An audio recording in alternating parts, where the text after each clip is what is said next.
Hello, good morning, and you are welcome to Mining for the Truth. Joseph Fata is my name. I attend Church of Christ. Today I am late.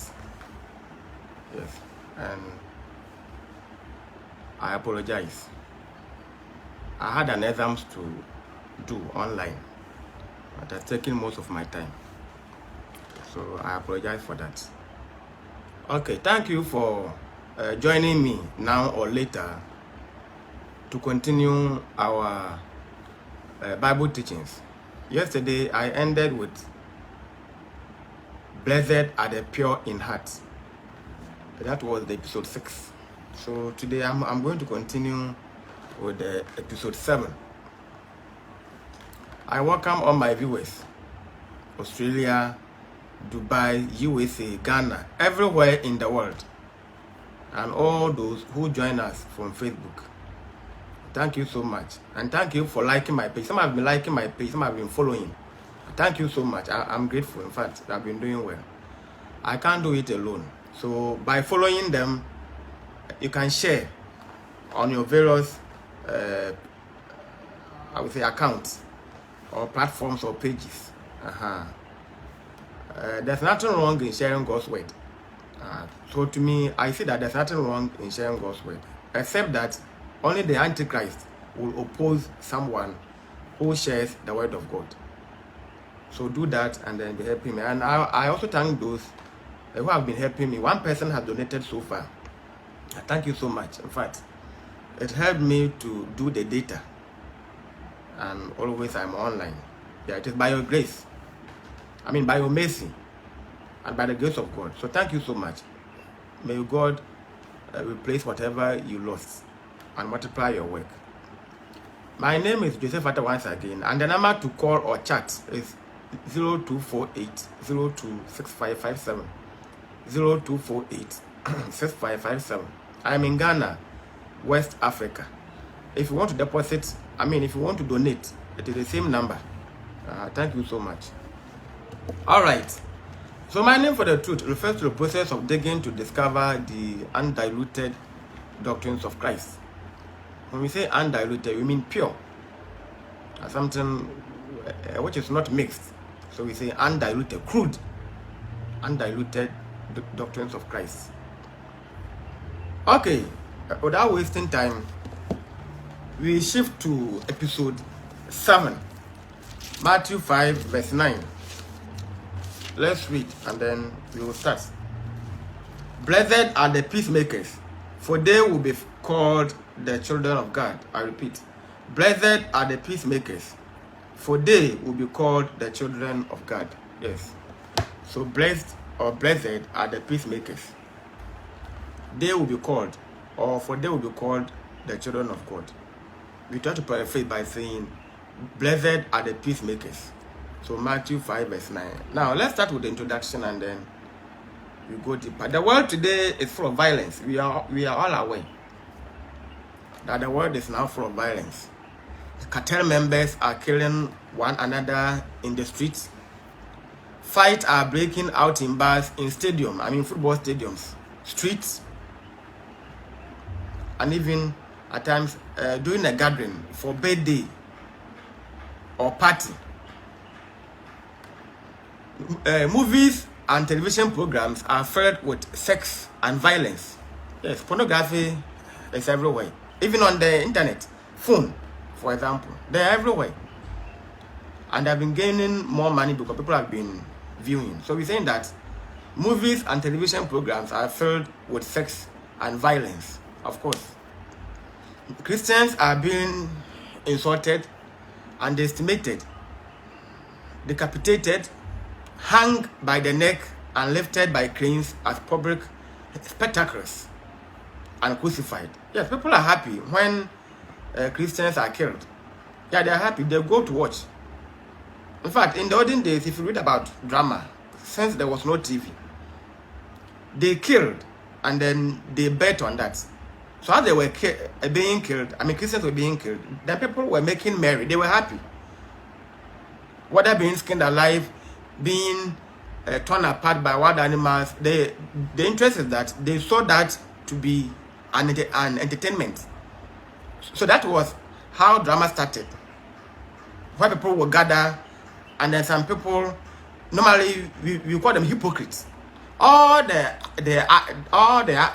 actors and actresses, we call them hypocrites because they pretend to do something they cannot do. Go and trace the background of drama. You see that actors are called hypocrites because they try to imitate someone of which the real person is not there. So an actor is called someone who is a hypocrite. They act good movie roles, but in reality, they differ in character. So this makes them a hypocrite. And also, by copying and imitating someone, makes you someone who is a hypocrite. All right. So we're saying that when Christians are killed and they are hanged by cranes or on the streets or in the streets, people become happy. And some go there to watch. They are happy that this man has been killed because he has been maybe hammering on something they should stop. Now remember that John the Baptist was beheaded because he spoke against the adulterous marriage of King Herod, the Antipas, and Herodias. Of course, Herodias was the wife of King Herod's brother called Philip. But they were into courtship, unlawful marriage. So John spoke against, and the woman was so angry. That was why John was put in dungeon. Some say prison. It's not prison. It is called dungeon. That was where John was put. Oh no, of course, in chains. That he spoke against their unlawful courtship or marriage. So also, it continues by now that any Christian, even in your own church, when they see you to be so righteous, when they see you to be so disciplined, when they see you to be so upright, then Satan will infuse people to come and then corrupt you. When you refuse this corruption, then they tag you as someone who is difficult. Add yourself factor here. Now, normally, the moment a woman or a man describes me as strict and difficult, then I've seen that you have an evil plan. Because if you are the disciplined type, it's only when you can work with me. If you're indisciplined, no indiscipline or no undiscipline, you can work with me. So the moment you complain about my nature, then I see, my trap has catch something. Then it means that he or she has tried something, being evil plan, severally, but I wasn't caught. So therefore, he or she confesses that you are too strict and you are this and that. Yes, I love that, because by being tagged like that, people fear to come you with unnecessary drama. You see, I mean, irrelevant phone calls and others. Because I spent all my time to study. I was late because I was doing an exams. I just finished and then switched to this teachings. So I was just doing an online exams, Bible online exams. So the moment I finished, I spent some 10 minutes and then I have to come and then start my preaching. So I don't have time to waste. So if you don't have anything beneficial in life, they cannot approach me. So therefore, we're saying that when you are upright with God, the people try to contaminate you. And sometimes this may lead to being imprisonment or being killed. You see, once you are not there, they are at peace. Once you are not there, they are at peace. I condemn betting and then football. I always condemn football because if football is good, where the betting of came from? A tree is known by 8 foot. Football is good, fine, I understand. Why is it that betting, being gambling, came from it? And see how they address tattoos, piercing, ruffian haircuts, and a whole lot. My friend, wrong is wrong. Wrong is wrong. Sin is sin. It doesn't matter what that the whole multitude is supporting. Sin is sin. Bible has spoken and condemned about tattooing and piercing. So if you get money from football and you go and then donate it, you have done nothing. Do not do evil for good to come out of it. In case you are unaware, it is the same as being a cocaine dealer, selling drugs to do charity work. When they catch you, you go to to jail. They will imprison you. They will not consider because you kill human beings or you are into flesh trafficking or sex trafficking, importing girls for prostitution. When they catch you, they put you in jail. At times you go life imprisonment. So I always go against football and betting. And by saying this, someone may be angry with you. So the person may be happy if you should leave the environment. Go far away so that they continue to remain in the darkness. So this happened. That's why we are saying that Christians are being insulted, underestimated, decapitated, hung by the neck, and lifted by cranes as public spectacles, and crucified. High school students are shooting their teachers and fellow students. Yes, we hear this normally not in Ghana, but from Europe. The students can go to class and start shooting. Sometimes they may even see nothing wrong with that. Religious radicals are terrorizing the world, and nations are at war with nations. How can humanity be saved from self-destruction? I wonder who even made a gun. You see, there's a popular saying from one late person. He is saying that guns don't kill people. People kill people. Okay. So the gun is not killing. I've been saying that sin does not occur. It is caused. So a gun cannot shoot by automation. It is impossible. Even if it is so, unless someone is controlling either with the remote, the phone, or the tablet, the laptop, no gun can start to shoot on its own. So it is a human being who has been trained to hold it, to crock, and then shoot to kill. Gun don't kill people. People kill people, which means they use the gun to kill themselves. All right, point B. That's why we're saying that humanity can't be saved from self-destruction because they lack peace. So Jesus speaks, we are on point B, so we are on the introduction. Yeah, Jesus speaks to this issue in the 7th Beatitude that blessed are the peacemakers, for they will be called sons of God, in Matthew 5 verse 8. Now this Beatitude must have startled Jesus' followers. Now Roman armies occupied the territory after conquering them with blood-stained swords. So Roman armies occupied their territory. So their territory after conquering them with blood-stained swords. You don't want to explain. Now the Romans had crucified about 3,000 Galileans outside of Nazareth, while Jesus was growing up there as a boy. The Jewish people were expecting the Messiah. You see, based on all these things, okay, based on the Romans suppressing, intimidating, and killing the Galileans, they were expecting that the Messiah would be a warrior. That was their expectation, because he was coming to save them. So they thought he was coming to fight with them, to win over them.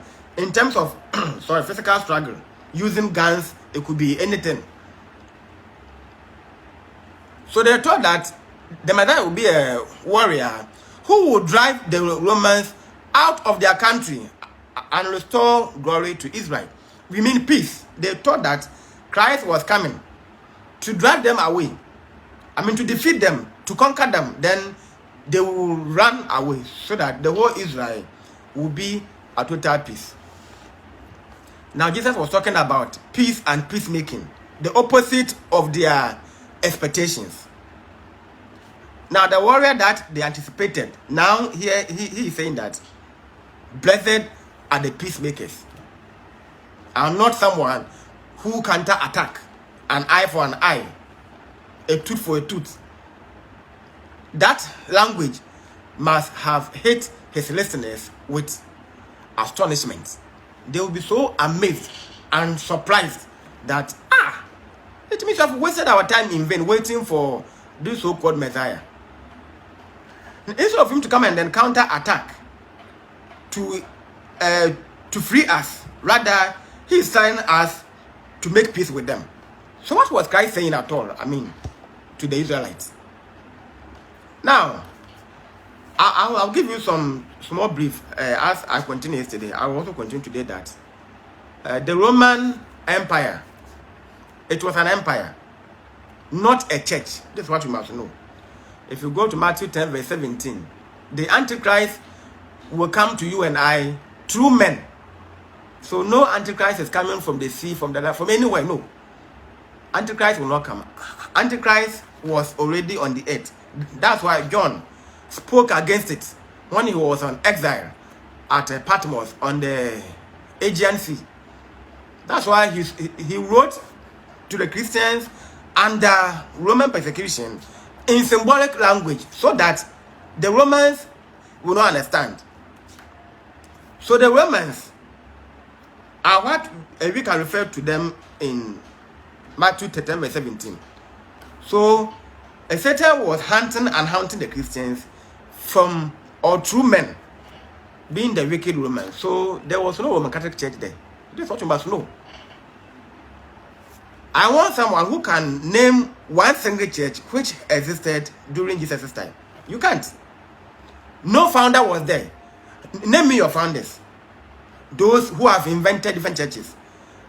Name me one person who existed during the time of Jesus. You have none. And you have no proof of this in the Bible. Okay, we move on. Now let's come to synopsis and objectives of the studies. 1, to know the meaning of peace. When we say peace, what do we even mean? And then B, to comprehend or understand the importance of the Bible in developing peacemakers. To know or to comprehend the importance of the Bible in developing peacemakers. Then the last one, C, to know our reward as peacemakers. So these are what we're going to deal with. So A, the meaning of peace. Now, the Greek word for peace is Eirana. E-I-R-A-N-A. Sorry, E-I-R-A-N-A. Eirana. For peace. So the word for peace in Greek New Testament is Eirana.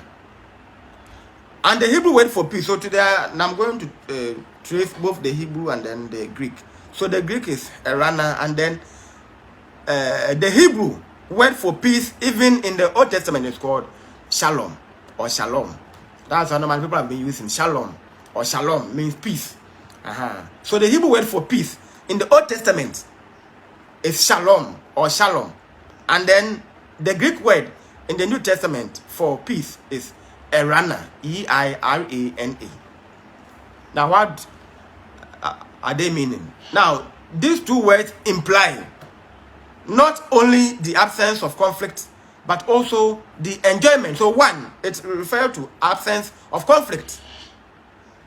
That's why Christ was saying, or is saying, blessed are the peacemakers. So while they were expecting him to become a warrior rather inflict a conflict. Every warrior comes to showcase his fighting skills to win a battle, basically. So number 1, the absence of conflict. Then number 2, the enjoyment of everything in life. We mean total sense of well-being. So peace, either being in Shalom or Eirana, means that the absence of conflict, no chaos, no troubles, no fighting. And then 2, the enjoyment of everything good in life. We mean a total sense of well-being. Of course, normally we are saying that when you are at peace, then you have a good health. Okay, when you are at peace, then you have a good health. People who are in anxiety, they are into depression, hypertension, and others. Okay, yeah. So peace of mind is health or is freedom. Absence of conflict. So if you're a peacemaker, you do not instigate conflict. if you're a peacemaker, you do not keep quiet for conflict to continue. You try to ensure peace and order. Now, we continue. In this Beatitudes, Jesus pronounces a blessing upon those who actively, very good, work to maintain peace in the family. Very good. I didn't even know that is here. Yes. Jesus pronounces a blessing. It means if you live to ensure peace, then we're saying that there are blessings from Christ unto you in the family, in the church, in the community, and the world. So if you're a Christian in the church who have been instigating people, forming groups to go against someone, you are instigating conflict, and curses will come upon you, because here it is saying that Jesus will bless those who ensure peace in family, in churches. You are in a family. All what you know is about litigation, to cause troubles, and then you are happy. You're going to enjoy it somewhere. Once others are fighting, then you are somewhere. When they are quarreling, then you are somewhere happy. In the church, sometimes someone is teaching, and they will plot evil against the person, so that they throw some bombs against you when it is time for question or contributions. They think that they are worshiping God. I mean, how can you go to church with this poor mind and poor eyesight that today I'm going to church to inflict a pain on this person who is coming to teach? No. How will you know? Maybe he is doing the right thing, but because you are in darkness, that's why you have refused to listen to him. All right. And also in the community, and then in the world. Some people stir up trouble wherever they go. So we call them troublemakers. Wherever they go, if they don't cause trouble, they are not satisfied. So we call them troublesome or troublemakers.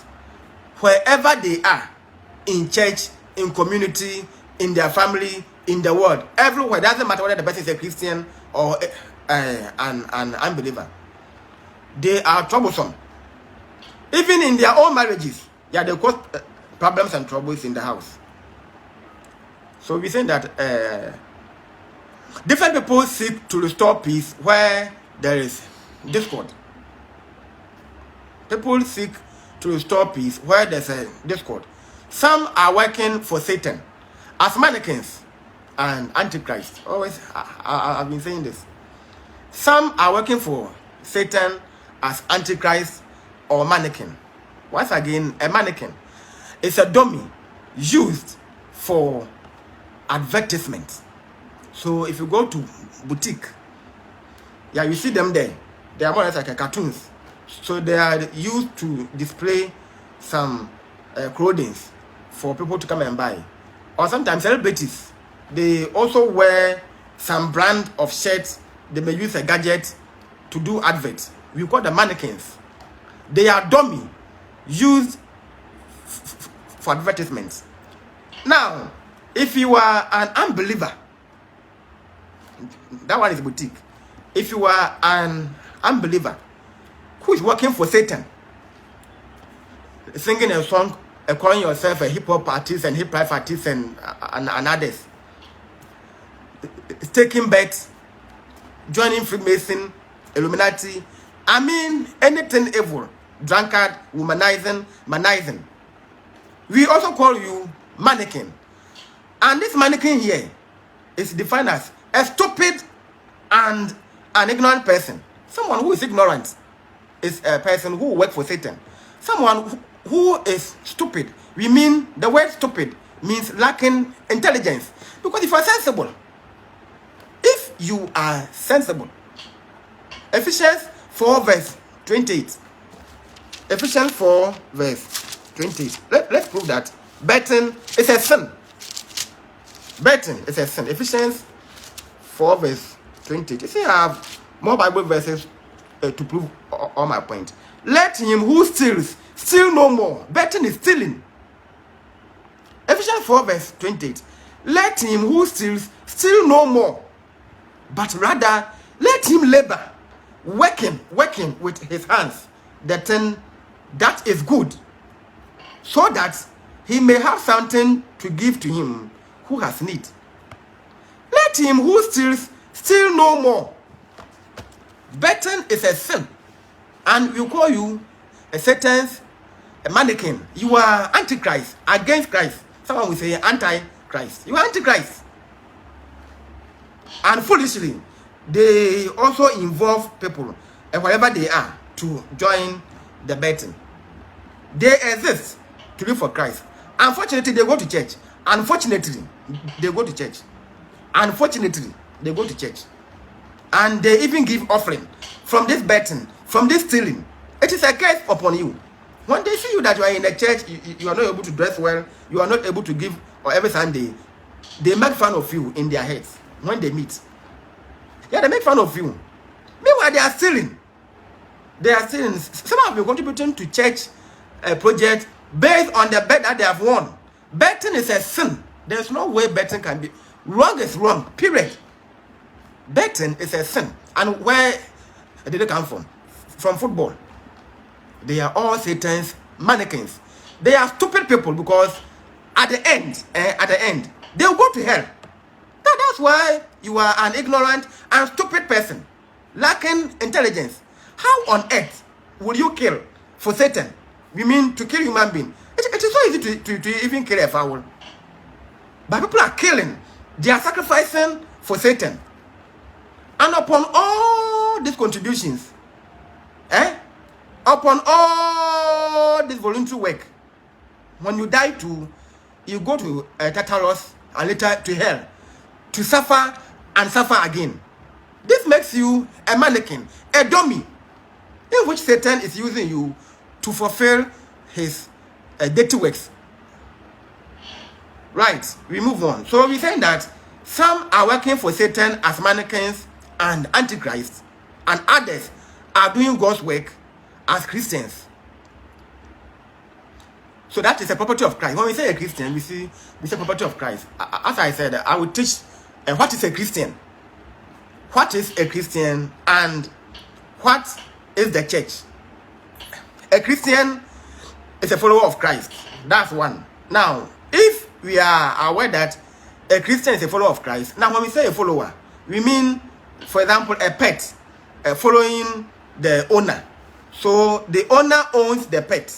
So we say the pet will follow the owner. So a Christian is a follower of Christ. Fine. If a Christian is a follower of Christ, then as a pet is having an owner, then you, the Christian, also following the Christ, becomes his property. So we say a Christian is a property of Christ. Of course, you see all these things when I'm teaching what is a Christian. So a Christian is a follower of Christ. If you are following Christ, that means you are his personal asset, personal property. That's why I'm saying that some are working for Satan as mannequins and antichrist. Others are working for Jesus as a Christians. And the word Christian means property of Christ. That's all. Now, peacemakers try to eliminate hostility wherever it exists. Yeah, wherever there is a chaos, they try to calm things down. In fact, now I have one man in my church. He's so good at this. I won't mention his name, but I send you hi. I'm not sure he has been listening to my preaching, but he always ensure that there's peace in terms of small agitation, in terms of teachings and understanding. Oh, he stands up to calm the whole congregation down, and I recommend him for that. Yes. All right. So peacemakers try to eliminate hostility wherever it exists. They work to eradicate tension between race and race, class and class, nation and nation, culture and culture, and between religions. They try to ensure peace. Their duty is to ensure peace. So wherever they are, whether you are an American and you are a Ghanaian, if you are quarreling, they try to separate you and make sure that you are aware that you are all human beings. In fact, we are all human beings. All our blood is red. All the blood is red. All the bones are white. Yes. Only that we differ in complexion. Okay, some are fair, some are dark, this and that. But all the blood are red. All human beings have red blood. Yes. And all human beings have white bones. Yes. All right. We continue by saying that, moreover, the Christian peacemakers work to restore harmony between God and humanity by leading people to Christ. The best way you can ensure peace is by leading them to Christ. Because in the world, an eye for an eye, a tooth for a tooth, by Satan, actually.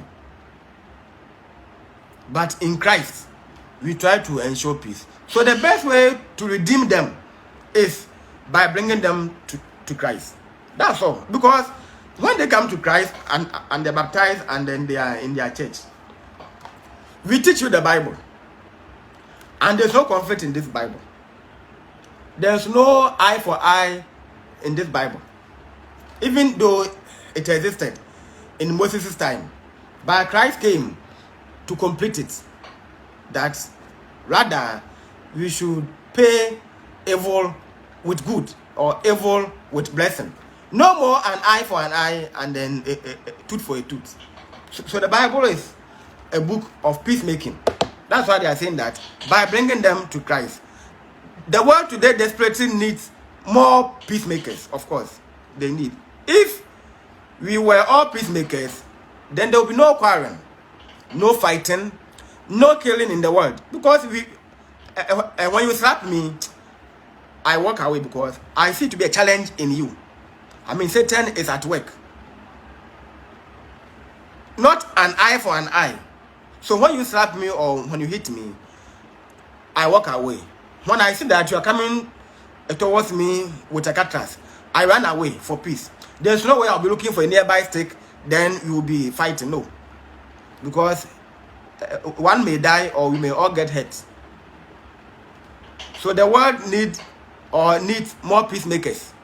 All right. And now, when there are more peacemakers, then they say there are not no more killing and no more quarreling. In fact, no one will fight. Okay. So the survival of the human race depends on God and His peacemakers. All Christians, Christians who studies the Bible and who does the will of God, are peacemakers for God. And when we win a soul, we send him to his church. That's all. And we are taught how to also make peace. Now, B, the importance of the Bible in developing peacemakers. Now, I'll give you 3, but I will start. Now, go to Philippians 2, verse 3 to 5. Philippians 2, verse 3 to 5. Let nothing be done through rivalry or empty conceit, but in humility of mind, let each esteem others better than themselves. Let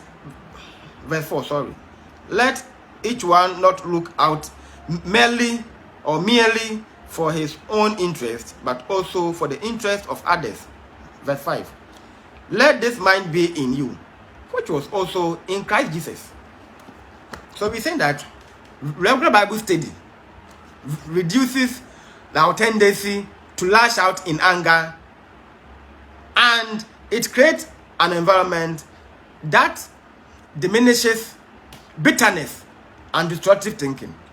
I think in my previous teachings, I was saying that because I don't want to sin, that's why I'm with the Bible.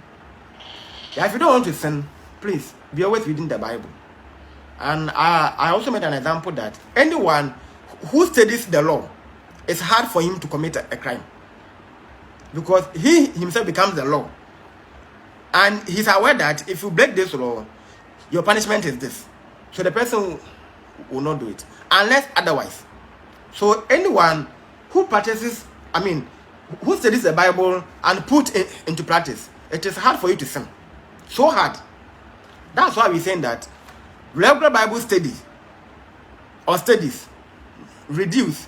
If you are using study, we say reduces. If you are using studies, we say reduce our tendency to lash out in anger and create an environment which is deprived of bitterness and destructive thinking, evil thought, evil thinking, to go out and drink, to go out and womanize, to go out and manize, to take bet on your phone. In fact, all this evil thought will not come into you.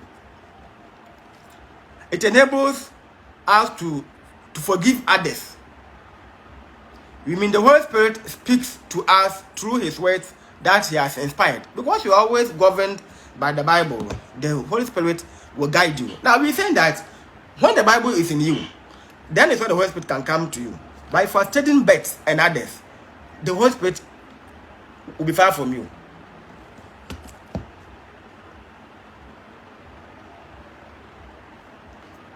Okay, so in summary, that's why we're saying that be a peacemaker. Yeah, think about your friend. So in Philippians 2, verse 3 to 5, then Jesus was saying that we must also care for others. That's why Paul is reminding us to also do what Christ left with us. He gave us an example to imitate. Let's try to ensure peace with others. All right. So the Spirit helps us to stop thinking about ourselves and to start thinking about others as well. Be concerned for your brother or your sister, your neighbor. It's what we are making reference to. Philippians 2 verse 3 to 5. Now, when we are self-centered and defensive, we mean apathy. Apathy. Someone who is so selfish, so self-centered. We create strife rather than peace. Yes. For example, you are passing. Now, outside this example, for me, there's no way I will separate a fight in case I'm passing by. No, I won't do it because you may end up being killed. Sometimes it is even a trap to kill you. So they pretended fighting. Now the best thing I can do is to call the police. They are to ensure a peace and order. Yes, because I cannot waste my life like that. That I am bypassing abuse of people fighting in catastrophes. Now run away somewhere. How I wish the Spirit can even take me out like Philip, as in the Bible. Yes, then I will go elsewhere because I don't know their motive behind. We have some cases where people try to ensure peace through a fight or riot, and they end up, or they ended up being killed. So for me, there's no way I'm going to separate. No, I won't do it. I won't do it. Now quietly run away from the scene. Stand somewhere and then call the police. There is a fight somewhere. So please, you see, you must know how to relate theory to practical thing. And this does not mean that I am trying to go against what I'm teaching. No, I'm not saying this. Your safety first. You have seen people fighting with firewood and cutlasses, and with your bare hands. I have no training in taekwondo. I mean karate. I have no experience in self-defense. Then I said that no, I won't go in. I won't even venture it. Now change my route. Yes. Next time somewhere and then call the police. Nearby police. There's a chaos in this town.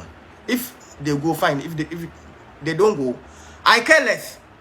So to ensure peace is not about to go about that Joseph is saying I should go to town. No. Please, I didn't say that. I didn't say that. I did not say that. And this does not mean that I'm selfish. I'm trying to protect myself. There's time for everything. Ecclesiastes 3 verse 1. There's time for everything.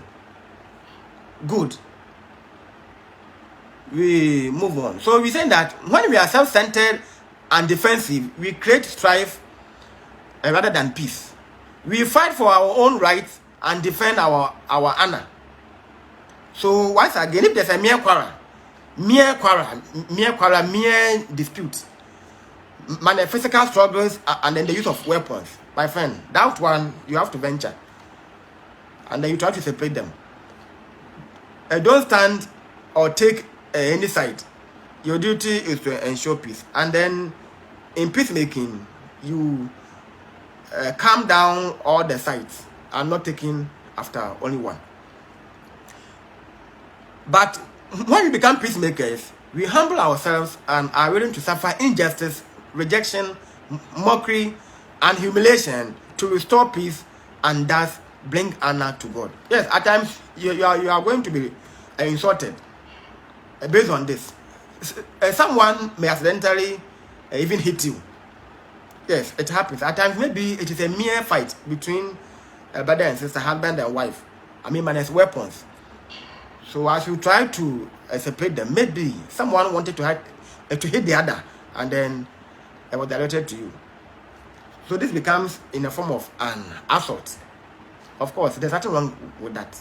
Okay, and when the person is reasonable, he or she will stop immediately, because it means he has been going far, or she has been going far. So this alone can let the whole fight or quarrel stop. I can restore peace to minor riots, not, bigger ones, where it involves the use of weapons. I won't. Now change my route. I won't even use the route over. I will change my route. Yeah, safety first, please. Now, to be peacemakers. So we are looking at the importance of Bible in developing a peacemaker. So one, if you want to be a peacemaker, one, go to Proverbs 15 verse 1. Yeah, Proverbs 15 verse 1. Very good. A soft answer turns away wrath, but a harsh word stirs up anger. Yes. Now go to James 1 verse 19. James 1 verse 19. James 1 verse 19. Therefore, my beloved brethren, let everyone be swift to hear, slow to speak, slow to wrath. A soft answer turns away wrath. So one, we are saying that we must learn to control the tongue.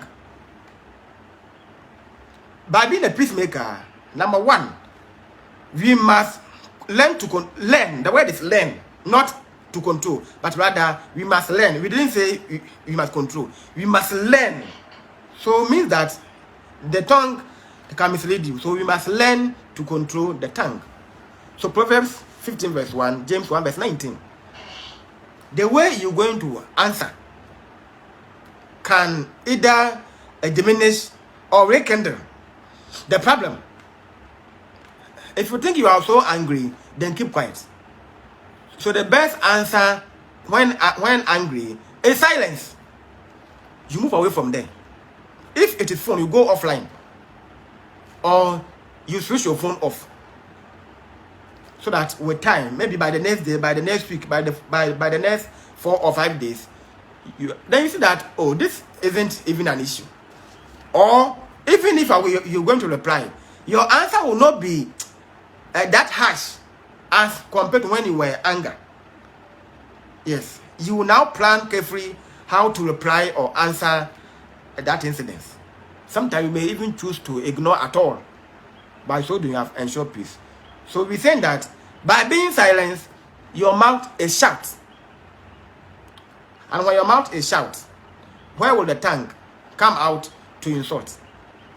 We must learn to control the tongue. Proverbs 15 verse 1, James 1 verse 19. Number 2, return good for evil. Return good for evil. Romans 12 verse 17 to 21. Romans 12 verse 17 to 21. Let me see if I can read everything. 12 verse 17 to 21, reading on. Repay to no one evil for evil. Provide things honest in the sight of all men. Verse 18. If it is possible, as much as lies within your power, live peaceably with all men. Verse 19. Dearly beloved, do not take revenge, but give place to God's wrath. For it is written, vengeance is mine. I will repay, says the Lord. Verse 20. Therefore, if your enemy hungers, feed him. If he thirsts, give him drink. For in so doing, you will heap coals of fire on his head. For in so doing, you will heap coals of fire on his head. Verse 21. Do not be overcome by evil, but overcome evil with good. Do not withhold doing good to the evil. Just leave him and then let him go. And rather, you even repay him with good. But this is a case. This one is a case. That's why he's saying you are heaping coal of fire on his head. Then God will deal with him or her at the right time. Repay or return good for evil. If we return, now why? If we return evil for evil, we perpetuate conflict and violence. I mean, we continue. When we pay evil for evil, an eye for an eye means that you are paying evil for evil. You continue violence and conflict. There's no way it will cease. You are hit and then you also hit back. Then fight will come. Then will result in chaos. By being kind to our enemies, by being kind, meaning by paying good with evil, we seize the initiative. We seize the initiative. Yes. Because the person was trying to mock you. They were, in fact, a serious mockery that you were going to respond. But because you use silence or you silence them, you have seized their initiative. Please, you have to know this. Seize their initiative. I'm saying that sometimes they began the quarrel or the fight purposely to kill you. But because of your attending, the way, you attended to the case, you have seized the initiative. Oh, but this man or this woman is so calm and he's so good. So why was I sent to come and then kill him or her? The person is having some judgmental conscience. You prick their conscience. You prick their conscience because you didn't pay evil for evil. As I'm saying, sometimes they want you to pay evil for evil to initiate you, but you paid their evil with good. So you have seized their initiative, one. And then number two, they are pricked of their conscience. As I was saying, this man is good. So why is it that they said I should come and then kill? They employed you to go to some church. At times we have some church preachers and pastors and deaconesses and church leaders who will initially incite someone to worry someone in the church. There's nothing you will do that this person will not criticize. He becomes an antichrist. So we're saying that you seize their initiative, prick their conscience, soften their anger, and restore peace. So you have seized it. This is returning good for evil, please. You have seized the initiative, prick their consciences or their conscience, soften their anger, and then peace will be restored. When there's no anger in you, you are at peace. Anyone who is angry is troubled. At times you see him or her shivering, as if a fetish priest. The spirit has come on him to chant or her to chant. It is anger. So if you don't pay evil for evil, you seize the initiative. You soften the person. And finally, peace is restored. Now, point 3 of being a peacemaker. We must leave behind our old, selfish, sinful person and put on the new God that is born of God. Leave your anger behind. Now, before you came to the church, you were, someone, when you are angry, people start to cry because it will end in bloodshed. So the moment you are angry, the people start to shiver. Yes, old, sinful self. Nowhere in the Bible will God encourage that. Be angry for people to shiver, to beg you. No.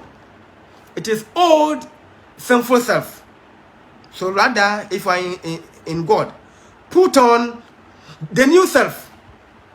Put on the new self and then be walking at the image of God. Now, point C, our reward as a peacemaker. Yeah, what do we gain when we try to ensure peace? And I'll give you 3. Now, there are 3 things in the Beatitude, or in this Beatitude, that we should notice. First, the word day in Greek is autos, A-U-T-O-S. The word day in Greek is autos, and it is in the emphatic position. So Jesus was saying that blessed are the peacemakers, for they and they alone will be called the sons of God. Now, in other words, the Christian peacemakers are the only people God will own as his sons and daughters.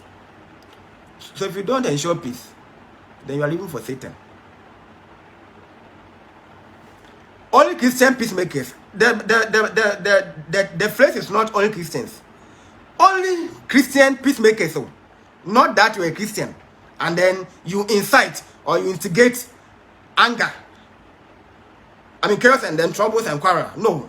Here he's saying that Christian peacemakers, Christians who will double as peacemakers, are the only people God will call as his own sons and daughters. So clearly indicated. So not all Christians are called sons and daughters of God, but those who double as peacemakers. So we're saying that they in Greek is called autos, O-A-U-T-O-S, autos. And it means only them and they alone, only they alone will be called sons of God. And here we are saying that Christians who ensure peace will be called the sons and daughters of God. Now, point 2, secondly. Now, the verb will be. At times you say shall be. The verb will be. If you go to the ESV version, the ESV will say shall be. The New King James will say will be. And always I've been saying that both will and shall are auxiliary verbs. Both shall and will are auxiliary verbs. They are all pointing to the future of futurity. So both will and shall are all making reference to the future. And the adjective auxiliary means to offer or provide support. Auxiliary verbs are verbs, for example, will and shall, referring to the future of futurity. So here the verb will be is in the future tense. Good. Already have even explained. That suggests that the action will take place in future, probably on the day of judgment. So maybe when God is going to judge, or when there's time for the final judgment, where those in paradise and Tartarus will all be graduated to heaven and hell, maybe God will forgive you and I for living for Christ as peacemakers. The topic is living for Jesus. And the theme is the Beatitudes. Today we are on the episode 7. Blessed are the peacemakers. So Christians peacemakers are children of God. Now, all those who double as Christian peacemakers, not those who are in the church, to cause division, partiality, favoritism, and nepotism, they are troublemakers and they are antichrist, because they are fighting against God in his own kingdom. Their reward will be Tartarus and hell, though they are Christians. So we are making reference to Christian peacemakers, not Christians, so Christian peacemakers, or Christians who double as peacemakers. They will be called, they are called children of God now. They are the real children of God now. And also on the day of judgment, God himself will claim us as his own, that indeed you were in the troubled world, yet you ensured peace. So come, and I'll give you rest. Not those who are there as cowards. Some are in the church as cowards. If you go to, I think, Revelation 21 verse 8. Now, the word cowardly means timid. Someone who is timid. Now, the word there as coward or cowardly, and normally if you go to synonyms in normal English, they will say afraid. No. The Bible is not read as a graphic or comprehension. I mean, just comprehension. The word cowardly means someone who is timid. And someone who is timid is someone who is afraid to rebuke sin. And then number 2, someone who incites or instigates sin or troubles. So if you are in the church and you are causing disunity, I mean segregating those who can do the work from those who cannot do it, then you are an antichrist. It is best that you stop the church to go home and fully function for Satan, because you are in the church not fighting for Jesus. I mean, you are semi Christianity and then paganism or pagan. So at the end, where will you go? Be specific. If you are for Christ, you are for Christ. If you are for Satan, you are for Satan. Each will render his or her services to the master equally. So if you are for Christ, then you work for Christ. If you are for Satan, then you also do the same thing. Why are you in the Lord's church? To cause disunity. I mean, partiality, nepotism, and favoritism. You are an antichrist. And on the day of judgment, you go to Satan's side. God cannot receive you as his own. Now, point 3. We make reference to a man called Charles Quarles. Charles Quarles. He is saying that peacemaking does not make one a child of God, but peacemaking is an essential expression of divine sonship. Sons of God bear a resemblance of their heavenly Father. Now, his view is that by being a mere peacemaker, that's not qualifying you to be a son of God. Now, my understanding is that salvation is given by God's favor. I mean, no matter how righteous you live, he is saying that our righteousness is the same as a filthy rag. Okay. I say that if I go to heaven, that is by God's grace. No human being qualifies to go to heaven. In fact, from what we have been learning about the Matthias, I mean, how the apostles were killed, the work they did, how the prophets, the way they work for God. No. And he said that we are joking. all the 21st century, we are all joking. So I see that none will merit to go to heaven based on what he did for God. It is not enough. In fact, I disagree. So if you go to heaven, then it is by God's grace. Now, this one can be a portion to students who write exams of a lecturer or teacher who is so difficult and so knowledgeable. Now, before they go to the exam hall, already fear has captured them. They all fear because they know how you know the subject, how knowledgeable you are. Maybe you give them assignment and they all score 0. I mean, the whole class, they all score, or the whole batch, they all couldn't score the assignment. So there was a class test, they all deviated. You gave them exercises, they deviated.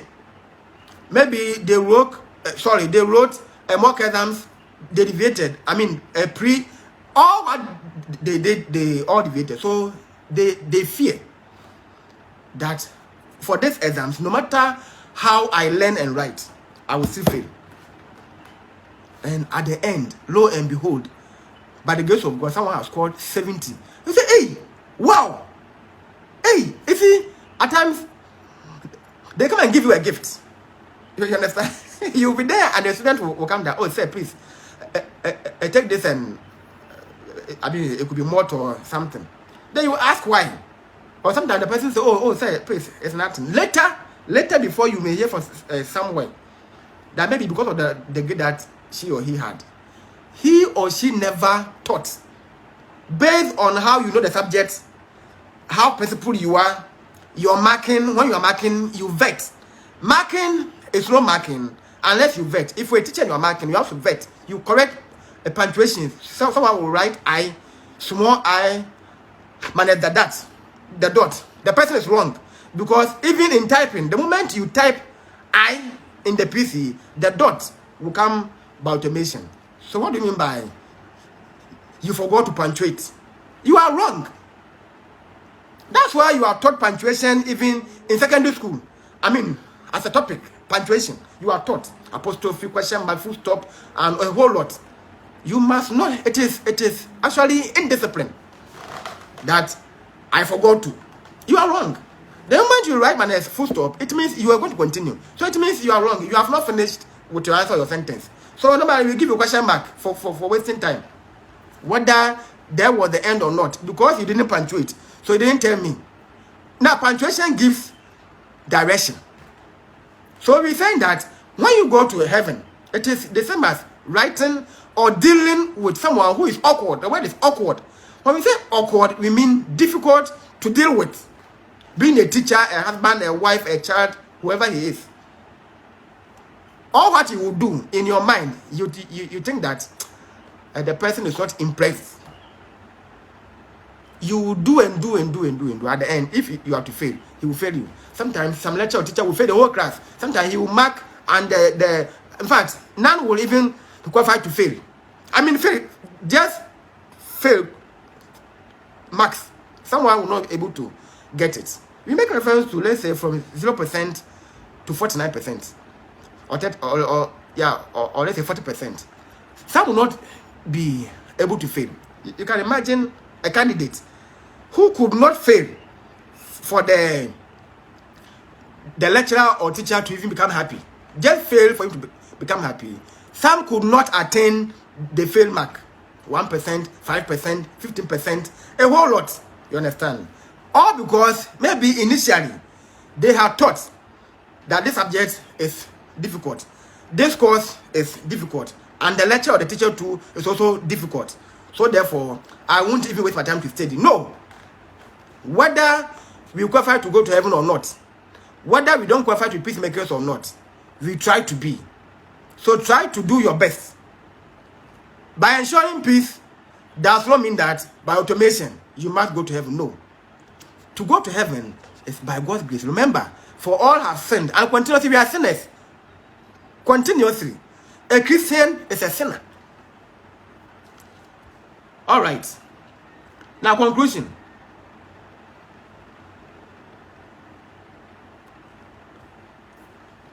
Go to James 3 verse 14 to 16.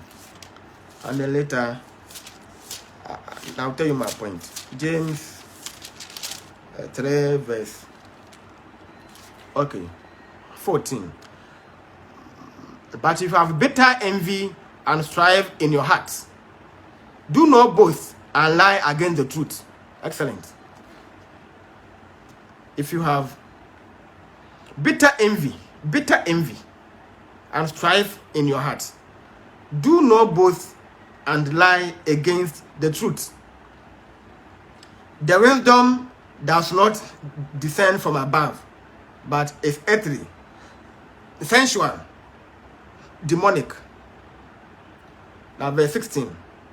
For where envy and strife exist, there is confusion and evil work. For where envy and strife exist, there is confusion and every evil work. Now, same James, go to 17 to 18. Chapter 3. But the wisdom that is from above is first pure, then peaceable, gentle, reasonable, full of mercy and good fruits, without partiality and without hypocrisy. Verse 18. And the fruit of righteousness is sown in peace by those who make peace. So here we say that worldly wisdom says that we should climb the ladder of success no matter who gets trampled on the way up. Ladder of success by this world, by all means possible. So some are killing to rise to the top. Some are taking bribes to rise to the top. Some are causing fear and panic, intimidation to rise to the top. By all means success. And of course, and now the people have been praising people who rise to success so quick. So some will brag. Now I was 25 years when I achieved what someone could have achieved in his 40 years and others. Then the media will call and then applaud. They don't care where this success came from.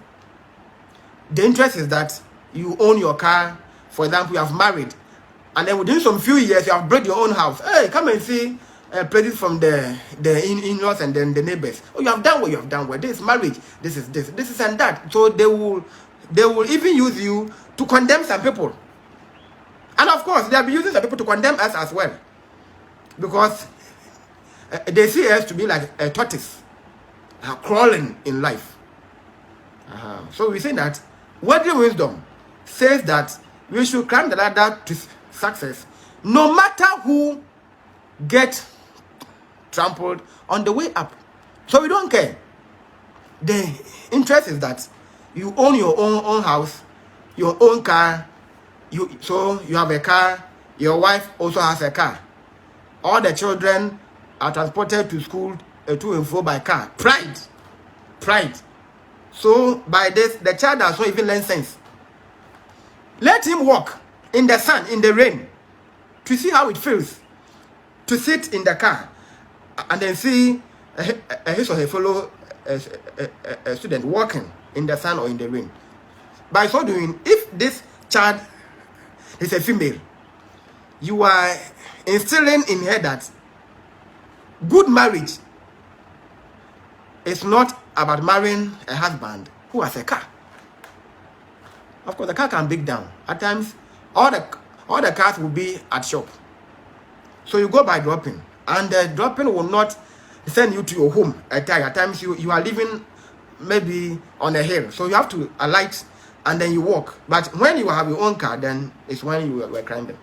Life is not always as we see, but that's what the world justifies prosperity. To live in a new site or build your own house, you have car, money, and everything. Then in fact, even in the church, immediately they give appointments. Hey, They're going to raise you. Pride will set in. They're going to raise you. We have this in the church, in every society, even in your own family. They choose to respect those who are married than those who are married. In fact, in Ghana, they are saying that if you are unmarried, then you are senseless. They said if you are unmarried, then you are senseless. I mean, I wonder. That's why I call Ghana an illiterate country. A country where people don't learn. They speak rough, anyhow. Anyway, so here we say that by James says that selfish ambition is earthly and spiritual, of the devil, and causes disorder. Selfish ambition. There are some in the church who have made money using covered evil means. Not all are rich genuinely. Some are as corrupt than those who worship Satan. They are all in churches. Go and see the profits that they have piled up on their businesses. Whilst the worldly person is selling 100 Ghana cedis, the Christian who claims to be righteous is selling his 1.5 or 200 cedis Ghana. 200 Ghana cedis. Even the unbeliever, someone we have been condemning, is selling his or her products 100 Ghana cedis. The righteous, the so-called righteous in life, is selling his or hers 150 or 200 and even more Ghana cedis. That's why James is saying in 3 verse 14 to 16 that the selfish ambition is unscriptural. It is also just found on the earth. They come from the devil and causes disorder. The selfish ambition creates the conflict. This depicts that a wisdom comes, or the wisdom that comes from heaven is first of all pure, as we read in verse 17 and then 18. Oh, peace and loving. They are peace and loving. Now go to 1 Corinthians 7 verse 15. We say that disorder, fight, and quarrels come from Satan. But peace and harmony come from God. 1 Corinthians.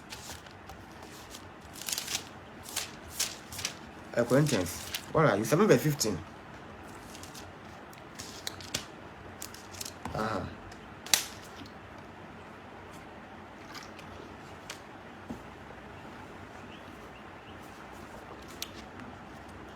I read.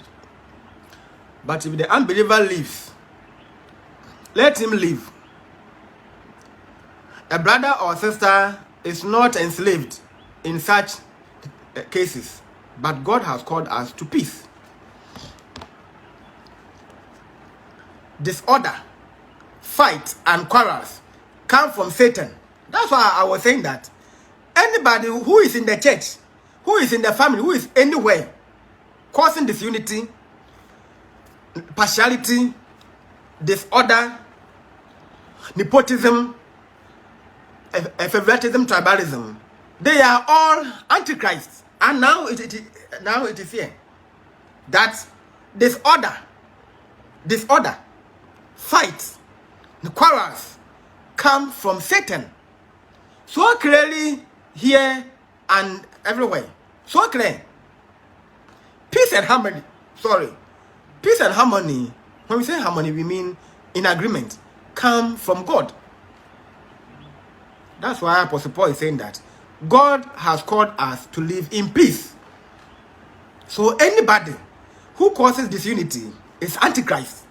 You don't care whether you are an elder, you are the pastor or the preacher's wife, you are the preacher, you are the pastor, you are the deacon, you are the archbishop. You are an antichrist for causing disorder, disunity among your brethren. Now go to Hebrews 12 verse 14. Let's read and then put something here. Hebrews 12 verse, Hebrews 12 verse 14. Very good. Follow peace with all men and holiness, without which no man will see the Lord. Listen on. Follow peace with all men and holiness, without which no man will see the Lord. So sit down there and then cause disunity. Get people to support you to cause disunity, disorder, depriving people from doing the Lord's work. For your selfish interests. The entire flock. When you go to church, we think about the flock, not the individual. In fact, it is even wrong to give a sermon or teachings to attack somebody. Then it means you are there in the flesh. Even if someone has confronted you and your teachings coincide with the problem or trouble, you should not have this trouble or this person in your mind when you stand before the Lord. When we are in the church, our focus is the flock, not the individual who has offended us in the past. No. So there's no selfish interest in the church. Think about the flock, not your personal ego. So the Hebrew writer of Hebrews, he had urged us to make every effort. The word is make every effort. Make every effort to live in peace with all men and to be holy. Make every effort. Yes. Your brother has offended you. And so what? I mean, we are all human beings. Today he has offended you. Tomorrow you are also going to offend him. I see nothing wrong with this. Unless the person has been repeating it, then this becomes a deliberate action. It's when you have to retaliate. Now, I correct the person. I'm not saying go and then fight, but you have to call him my friend. I hate this your character. So you have to stop it. That one is good. But to counter-attack is wrong, because today he has offended you. Tomorrow you're also going to offend him or different person. This is what happens when we meet as a unit, as a team. By all means, one will step on the other's foot of feet. We try to love ourselves. Now, point 2 of my conclusion. No more eye for eye and tooth for tooth. No more eye for eye and tooth for tooth. So later in his Sermon on the Mount, Christ said, "You have heard that it was said, eye for eye and tooth for tooth. But I tell you, if someone strikes you on the right cheek, turn to him the other also." Now Matthew 5 verse 28 and 39. Matthew 5 verse 28. Matthew 5 verse 38, sorry. And 39. Matthew 5 verse 38. You have heard that it was said, already I've even read it, an eye for an eye and a tooth for a tooth. Verse 39. But I say to you, do not resist an evil person, but whoever slaps you on your right cheek, turn to him the other also. Now here does not mean that you should stand there for the person to be slapping you. No. You walk away. To avoid the trouble. Myself, I'll just walk away. And someone will ask. I remember there was a time when I was teaching in the church, unity among brethren. And someone was asking this same question, that, "But Joseph, what if someone slaps me?" Then I said, "Oh, you have to go." Then he said, "What if I'm going and then he's pursuing you?" Then I said, "You have to increase your pace. I mean your step or your running." And we were all laughing. It became a laughter, and we were all laughing in the church. Yes, because I had no better answer than this one. Someone has slapped you.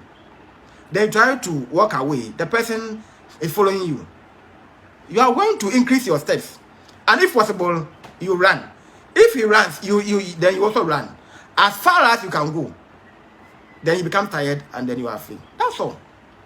So I gave this man this answer. So when you close, he said, oh, in fact, I gave a very nice answer. I said, oh, in fact, I had no answer. Then he said, no, it's okay. The answer was okay. Because he has not find anything in the Bible aside what I said. I said, okay, better. Then we moved on. Okay, so striking back only continues the anger. By striking back, so he slapped you on the left, and you also, then it means that you sooner going to exchange blows, and this will turn into a fight. And you can imagine a Christian and a Christian who are fighting. Now, conflict and hostility. So by striking back, you continue the anger, the conflict, and then the hostility. Being kind to people diffuses their anger. I mean, can you imagine? When you try to make peace with people, you diffuse their anger. And we all know by way of diffusion, to prevent the occurrence. When you try to prevent the occurrence, then it means you have diffused their anger. You see, this is a very profound statement. By being kind to people, diffuses their anger. So profound. By so doing, you have ensured peace with them. And they go home so disappointed and ashamed. They thought you were going to pay back, and then you left them. The person becomes so ashamed, and they will respect you henceforth. I know this from a man called Mahatma Gandhi. He's an Indian. Mahatma Gandhi. He said that an eye for an eye makes the whole world blind. An eye for an eye makes the whole world blind. It is true. An eye for an eye. So if I pluck your eye, then you also pluck my eye. Then so soon your two eyes are not there, my two eyes are not there, and continuously we multiply. So we will all be blind. He is saying that when we don't forgive, there's no more we will be at peace. That's my understanding. So you forgive to ensure peace. That's all. And as we saw earlier, by being kind, you diffuse the anger of people. And it is anger which causes the riot, the conflict, the war, the killing, and everything. It is by anger. So you diffuse them by being kind. When we say by being kind, you mean by showing them mercy. And show them mercy. By showing mercy, you are trying to be a peacemaker. Because you chose not to retaliate. So living for Jesus means serving as ministers of reconciliation. I'm looking forward for the day when God will acknowledge us as his sons and daughters as he welcomes us into the eternal home. Thank you so much for joining me on the episode 7. Tomorrow, by God's grace, I'll come online. Yeah, tomorrow I will come with the episode 8. With the episode 8. Matthew 5 verse 10. Episode 8. And then Friday and Saturday. I said Friday, sorry. Saturday and Sunday. Friday I'll go to school. In fact, school resumes Tuesday. So Saturday and Sunday, I'll try to finish the episode 9 and 10. So tomorrow, by God's grace, I'll try to come out with the episode 8 from 10 to 1 p.m. But I prefer to start at 11. I think the 10 is so early. So from 11, I'll try to be with you. Until then, always, I've been saying that my name is Joseph Atta, at Church of Christ. Why am I here? Because my Master Christ has sent me. Matthew 28, verse 18 to 20. Mark 16, verse 15 to 16. Anybody, your husband, your wife, your mother, your child, your pastor, your preacher, your deacon, your apostle, who will oppose you, that stop sharing God's word, is an antichrist. The person has been employed by Satan to diminish your spirit. Then at the end, you all go to heaven. So no one has any right. No one has any right to, permit you before you go out. The authority is with our God, and the person is not God. So Christ has commanded us, go therefore, make disciples of all nations. So my duty is to take the Bible and come online to preach. Of course, I'm in my own room. The room isn't mine, but I have paid money for. I'm using my own phone. The way I suffered before I bought this phone, hard-earned money was what I used to buy the phone. Using my own data, my own laptop, my own Bibles. So all these are suggestions that I don't need anyone to permit me. Christ has given me the opportunity to have money to buy all these things. In fact, this one was given to me as a gift from USA by my lecturer, Mr. Michel. You see? So I don't have to attain or require any permission from anybody, because I have all what it takes to come online, to go to house, to go anywhere to preach the gospel. Until then, I thank you for your time, my sister, for joining me today. And I thank all of you who have been commenting and then some have been calling to share their ideas. God bless you so much. I will see you tomorrow. Bye-bye.